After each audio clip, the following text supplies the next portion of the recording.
What's happening? Yo. Welcome back to the podcast. Happy Problems Podcast. We have a special guest today. Who has got especially happy problems for you this evening? Especially happy problems. Especially happy. You want to introduce yourself? Yeah, Michael Alexander, a.k.a. Xander, a.k.a. Mad Eye, a.k.a. whatever you can think of at the space in time. Mad Dog, all of those things. But yeah, Xander or Mike is good for me. Wicked. Is it good for you? It's good for me, man. Oh, and here we good. go. I need to change this music, but for now, I still quite like it. It's pretty funky. Yeah, there we go. There's a little intro there. How we doing, Zan? Oh, man. What's going on? Well, swings and roundabouts. That's a bit. Yeah. That's a... I didn't want to swing that much around the roundabout. Okay, cool. I mean, look, life is swings and roundabouts, and we all go through dark times, and we all go through losses, whether that's losing a partner or losing a relative. And I think to pull ourselves up it is the call of man and women, but I've got no time for my own problems because this gentleman that's sitting right next to me, this is the night before his big day, everybody. Big day. Hey. Big day. Thank you, down in the back. I was going to try and not make this podcast about that. I was hoping I could keep my personal life. No, absolutely. We're not, but currently it is dawning on us, and you can't fight the dawn, brother. Yeah, well, we've got like half an hour to do this podcast. So okay, so what did you want to get into? This is the way. I don't know. Well, we're going to go watch a film in a bit. Okay. I know you're disappointed. We were going to watch The Flash. That's correct, yeah. DC. Uh-huh. So what about that film was tickling your peanuts? Well, like, I'm oh, God, and it did tickle my peanuts. To be fair, I'm a bit of a geek and I'm a bit of a hoarder. And I know quite a lot about what's called the Flashpoint universe in the DC. And it's basically when Barry, the guy, the Flash, because there's been multiple Flashes in the time, but this current Flash, Barry, kind of goes into the time, not the Time Force, the Speed Force, and he messes it up and creates these alternate universes, and particularly the universe that he creates is really dark. I mean, everybody knows Batman. His mother and father died, right? Yeah. In this universe, but there's been so many Batmans and so many. They keep reattempting DC. They keep messing it up. Actually, you're Superman today, but tomorrow you're not. But the next day you might be. Well, in this particular, I mean, because the comics are very good. Yeah. I mean, it's in pieces. You got Crisis, you got Final Crisis, then you've got Crisis again, which is basically DC going, we can't match up all the stories. We're just going to restart it all. Because there's a lot of stuff going on. But in this alternate universe, Bruce Wayne actually dies, and his father, Thomas Wayne, becomes Batman, and his mother, Martha Wayne, becomes the Joker. This is a lot of difference, man. Like they didn't even hint any of this in the trailers, surely. But I don't think they did. I don't think that they're being fully Flashpoint in this universe. Okay, they're changing a few things, but not. It seems to be he's gone into this alternate universe, but they're kind of making it family friendly. You know, like what if it's not Superman? Why not put Superwoman? I mean, to be honest with you, I think Superwoman is absolutely great. Preferably, I like Power Girl. She looks good in the comics. Power Girl's just a Kryptonian. Different Kryptonian. Yeah, but she's just got humongous chubungas. Oh. Which, you know, for any person that likes those, I think that's pretty forthcoming. Daniel, thank you. Yes, Daniel's showing us Power Girl. I told the main you, characteristics. It is literally incredible the amount of detail that are around the midriff. Oh, okay. But anyway, but I think this one's like a family family-friendly Flashpoint. Yeah. But we haven't seen it, Ed, so we can't really comment on it, can we? Can't really judge. No, not really. Well, we'll see, man. We'll have a good conversation once we've actually both seen it separately. Unfortunately, the stars didn't line. There's so many moving parts today that didn't know when you were going to turn up. My brother is in the background, by the way, ladies and gentlemen. I'll bring up a picture of him here, somewhere smiling. Yeah. There you go. Somewhere there. Yeah, somewhere around there. Okay. Yeah. But you know, I think just the whole going to the cinema and just being with your boys and seeing something that, you know, isn't going to be life changing, but it's get together and watch a good bloody film. And whether or not it's good is obviously yet to be seen. But what was the film that we chose, Ed? Spider-Man Into the Spider-Verse. Oh, okay. Is it Into the Spider-Verse? Across the Spider-Verse. Oh no, because the last just one was changing the name slightly and just reinventing the same film. Right. Beyond. Oh yeah. Inside, beyond, around about, adjacent to the Spider-Verse. All right then. But the thing is, right. like in terms of film, what you're saying is really nice to go out with your lads. Yes. Go see a film. 100%. And that has been the case forever. And people have changed over lockdowns, and people are watching films on Netflix. Netflix is ultimately very, very popular. But I still think there's a place for going out with your mates to go see a film, Absolutely. especially if it's a cultural phenomenon. Now, this is something that really should have died off completely, but still is surviving. Well, I mean, I agree with a lot what you're saying, but at the same time, can you replicate the feeling that the cinema gives you in your living room? Well, pricks making fucking noise in the cinema. Well, I guess we can do that. I wasn't referring to that. I was referring to the big screen, surround sound, kind of ultimate experience. I mean, kind of IMAX level chair, reclining, big screen, maybe minus the 3D glasses. Not a massive fan of those, and they always break on me. They're fun for a while. But the funny thing is, this gentleman here actually grew up with a cinema room. Yeah. And nice big TV. It wasn't even HD, was it? Was it HD? It wasn't 4K. No, definitely wasn't 4K. Yeah, but then again, was any of the games we were playing at the time 4K? No. We were playing the original on Xbox. I remember getting Halo 2 for the first time round your guy's house, right? Dan, you were there as well. You were just a little nipper on my lap, son. Right? No, he weren't. I was sitting on his lap even at that age. He's a big boy. Yeah, well, I'm just a small boy. And just absolutely golden memories of that. And it didn't really matter about each pixel or whatever.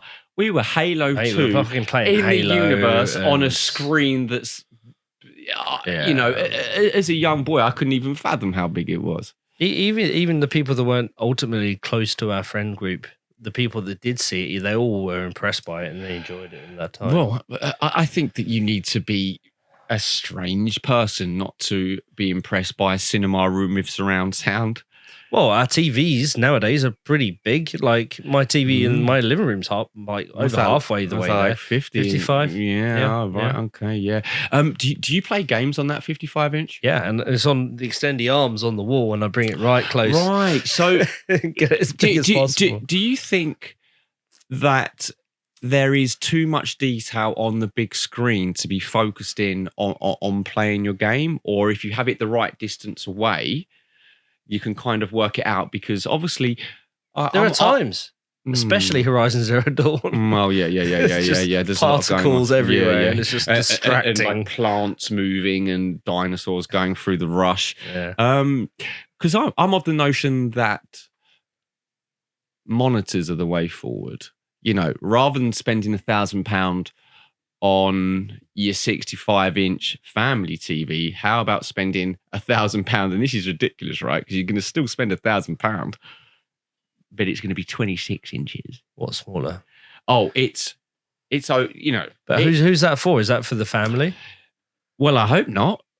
It's for the people playing the games for your home viewing to allow people to watch the same thing. Right, but you're doing both on the same screen, you see? Yeah. like me as well. You know, I'm not. I'm not a PC gamer though. No, same. He is. Danny boy. What size is your? What size is yours, boy? Oh wait. Yeah. Ultra wide, 34 inch.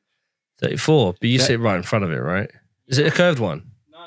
No. Okay. It's gone back to flat. No, it's gone. About half a meter away from it. Okay. All right. Half a meter away from a 32. How much did you spend on that, Danny boy? 34. eBay discount. eBay discount. Originally that was 400. 650. Okay.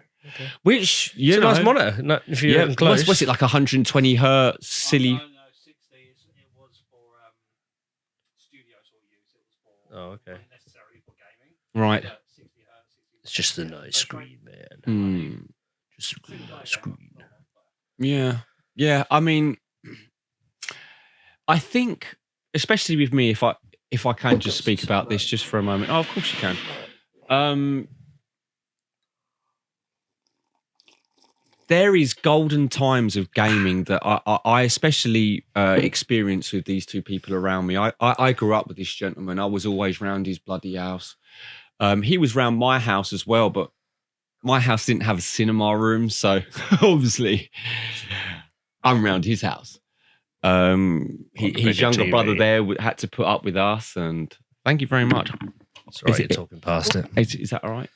So, is there space for home cinema situations with bringing people together? Like, do you do that much? Well, that's the thing. Because if we wanted to play multiplayer on your little monitor that you said you bought, it's just like, Not sorry, happening. do you guys want to watch me play? Or, you know? I've got time Or for maybe that, man. taking turns. So, I think that... Have you seen the Apple VR headset? Can we get a pop noise for that? I don't know if we've got that. I didn't even say a joke. I am the joke.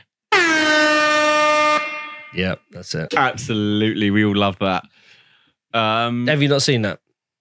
The new AR VR headset from Apple. No, to be honest, anything that I see Apple, I'm like, nope.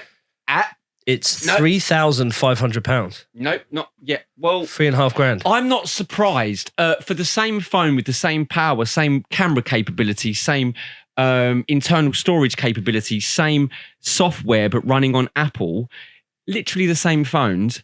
This phone's $680. This phone's £1,200. How does this work, man? I don't know. Not surprised it's expensive, Edward, is basically what I'm trying to say. I'm guessing you're not an Apple person. Yeah. What phone you got? That What was phone you got?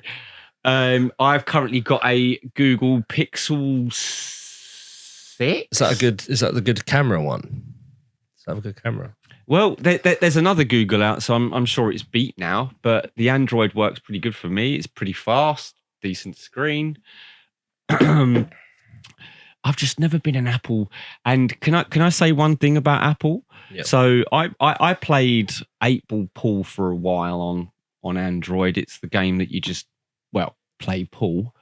Yes, and you upgrade your cubic meter. Anyway, whatever. Mm-hmm. And to get the pass for a month, so you get extra points, right? It was £6. Yeah, they're going to make their money. Right? No, of course. But on Apple, it's £7.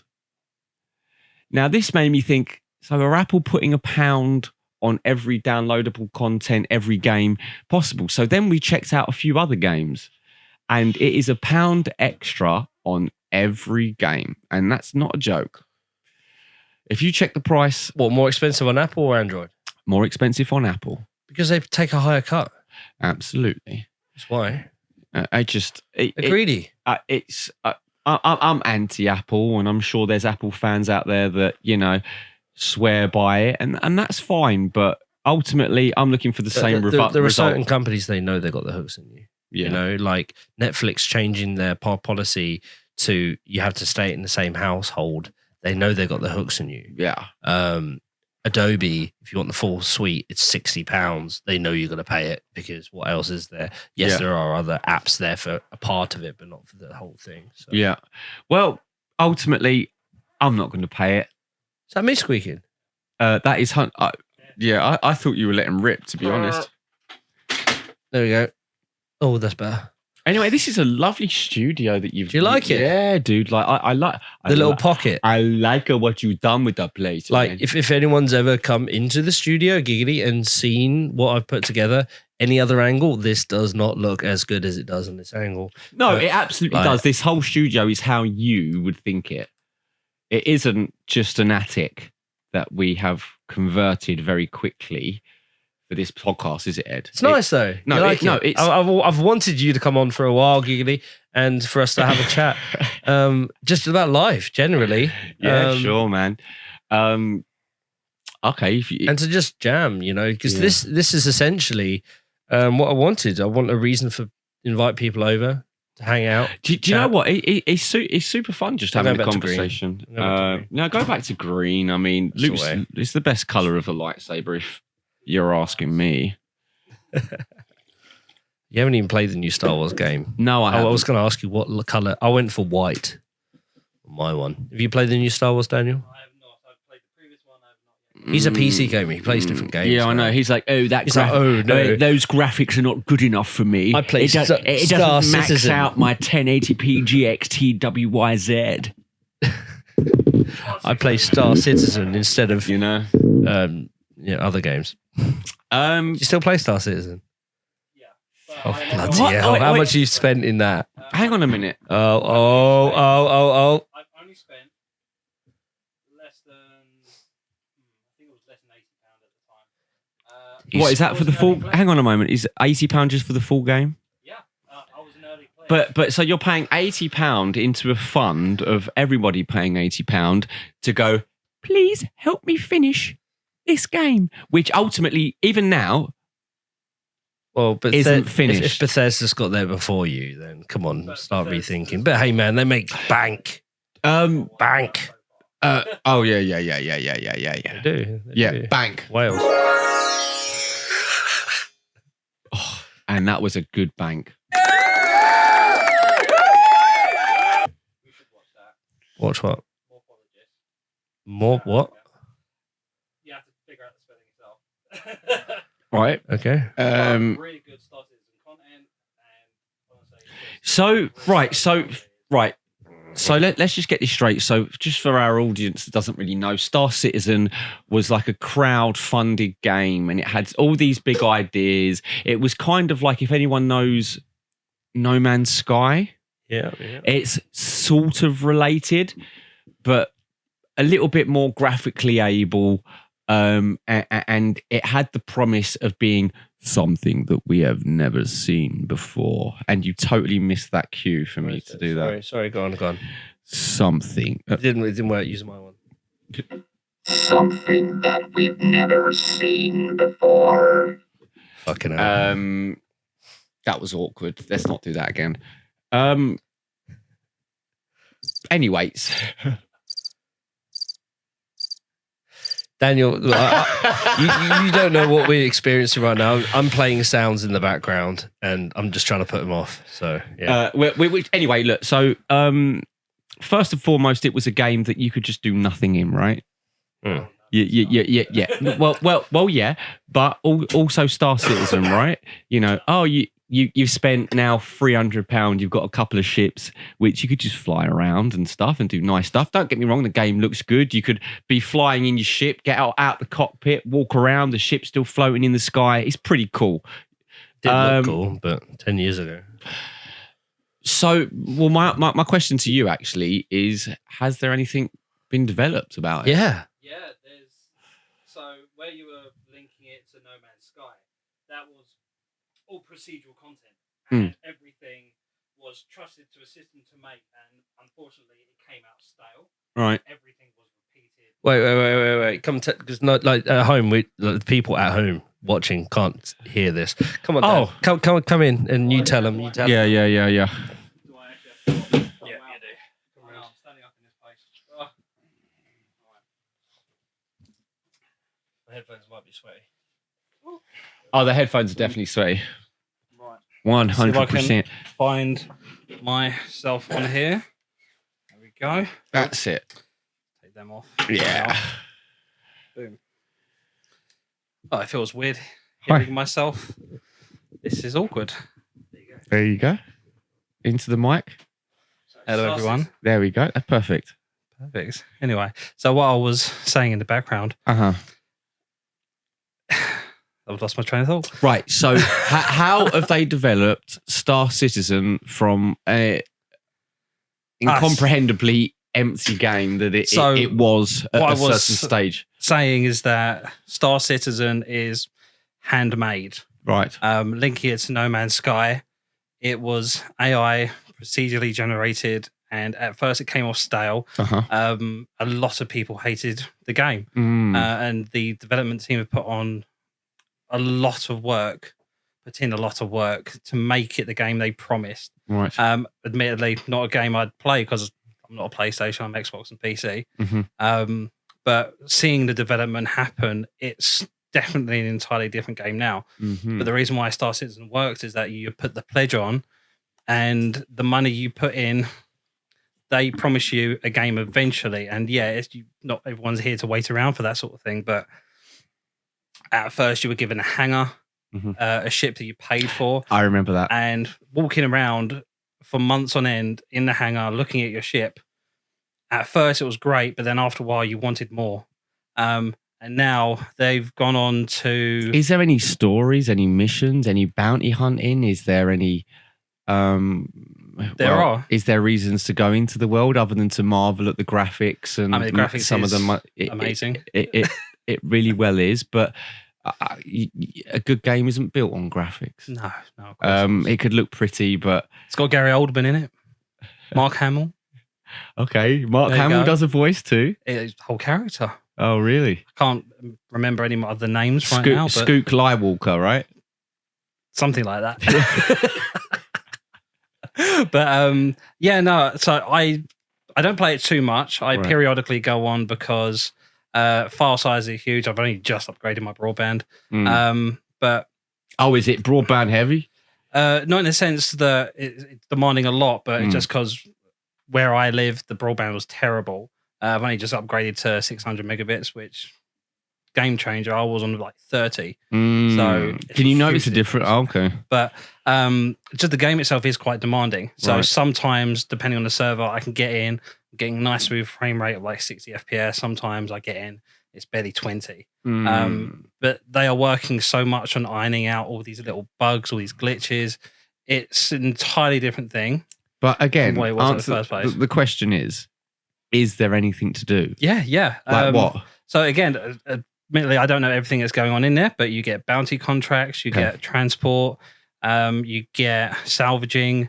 You can be anything. Like the idea is it allows you to be whatever you want to be in that game. That's great. And is there rewards in order to do that? So, if I grinded at the bounty game, would I be able to make my own bounty business, or am I just getting money to buy ships or guns, basically? Yeah, I mean, or could I buy a house? Or it's, from my knowledge, yes, money. I think there's a reputation that comes with it too.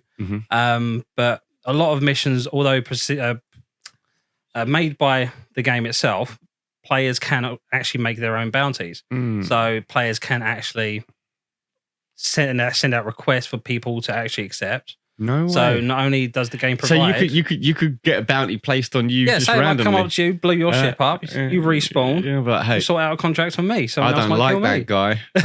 Yeah, that's pretty cool. Yeah. Oh, sorry, I've been chased away, so I'm going to hand back. But yeah, play Star Citizen. There we go. Isn't that fun? Oh, there we go. That was the little Star Citizen Love you, man. segment of the podcast, and time is ticking on. We've got to get over to Spider-Man.